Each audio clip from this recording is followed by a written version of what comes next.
Sacré PDCI. C'est un article de notre père Venance Conan tiré de Fraternité Matin du 25 février 2023.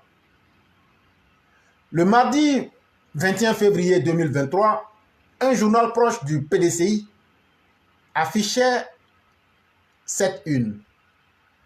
Coup d'État de 1999, à ce jour, PDCI, 24 ans d'opposition, un parti inépuisable, des fondations solides, des lendemains pleins d'espoir.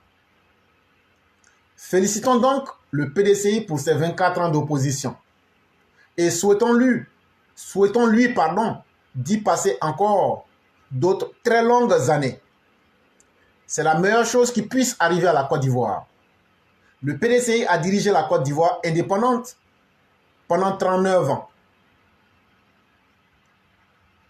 Dans 15 petites années, son temps d'opposition sera égal à son temps de pouvoir.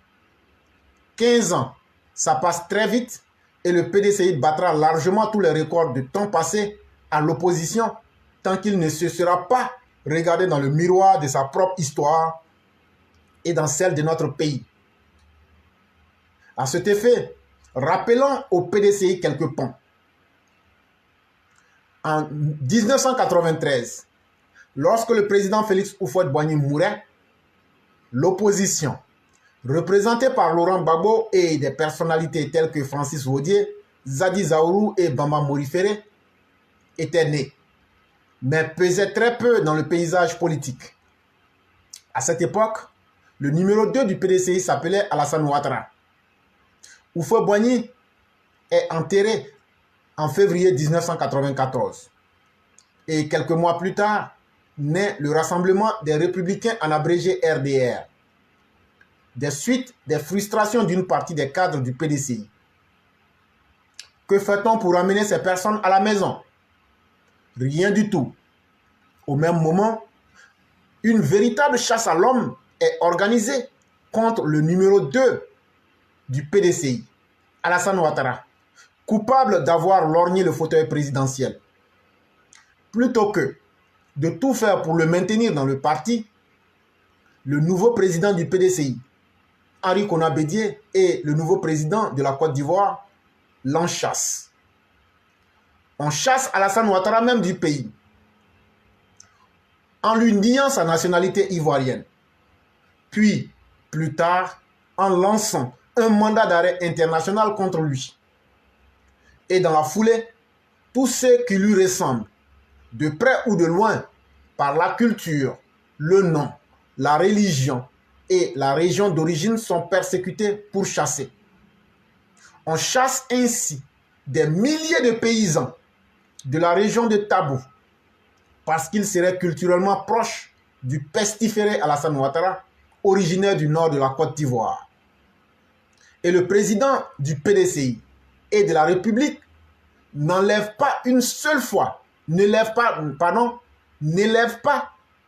seule fois la voix pour condamner tout cela. La conséquence logique de tout cela est que le PDCI finit par perdre complètement le Nord, la région d'origine d'Alassane Ouattara et les musulmans qui sont tout autant persécutés puisque sa religion est l'islam. Il s'est passé que le PDCI, en voulant tuer un moustique posé sur un mur, a pris un gros marteau et a tapé très fort. Mais il a raté le moustique et a fracassé le mur de l'unité nationale. Mais cela lui était indifférent. Et l'autre conséquence logique a été le coup d'État de 1999. Car occupé que le président du PDCI était à pourchasser Alassane Ouattara, il avait oublié de surveiller son pouvoir. Le PDCI a-t-il oublié tout cela? Pour lui, le coup d'État de 1999 était-il injuste? Point à la ligne. Mais lui-même n'y a aucune responsabilité, comme l'a indiqué récemment le porte-parole de ce parti. Tout ce que le président du PDCI avait fait à cette époque était excellent. l'unité nationale détruite. Pour le PDCI, juste un effet collatéral sans importance. Du coup d'État est né l'UDPCI, le parti de Robert Gueye, qui regroupait les anciens militants du PDCI de l'Ouest montagneux. Que fit-on pour qu'ils reviennent? Rien du tout. Le PDCI ne voit pas pourquoi il aurait fait quelque chose. Beaucoup d'eau coula sous le pont et en 2005, Bédié proposa à tous ceux qui se réclamaient de Félix Houphouët-Boigny de créer un rassemblement des oufouettistes pour la démocratie et la paix, en abrégé RHDP. Nous fûmes de ceux qui applaudirent le plus fort parce que nous croyons que Bédié voulait rassembler ce qui était éparse et réparer toutes ces erreurs qui avaient permis à un incompétent notoire comme Laurent Gbagbo d'accéder au pouvoir d'État.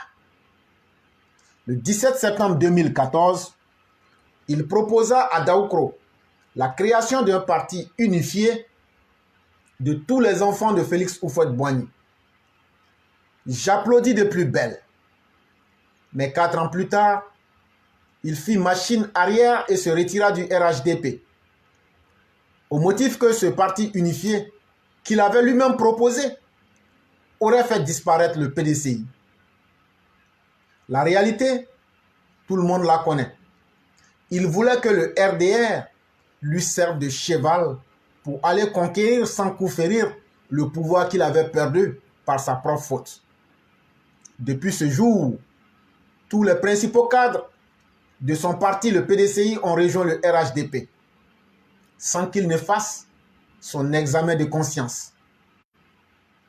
On dit, à chaque fois qu'il s'agit de personnes sans conviction, parties au restaurant, sous la contrainte, et etc. De quelle conviction parlons-nous?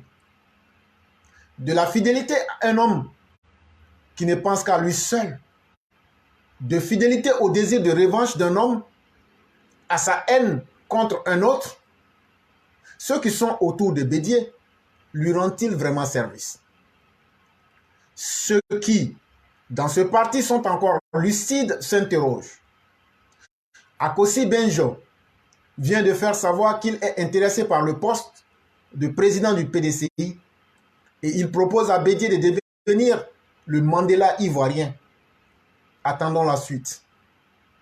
Des militants du PDCI attendent son retour au pouvoir, comme les chrétiens attendent le retour de leur Messie. L'espoir, nous dit-on, fait vivre. Le PDCI attend, depuis seulement 24 ans. Les chrétiens, eux, depuis plus de 2000 ans, et ils ne sont pas découragés. Le PDCI a encore de la marge. C'était un article de notre père, Venance Conan.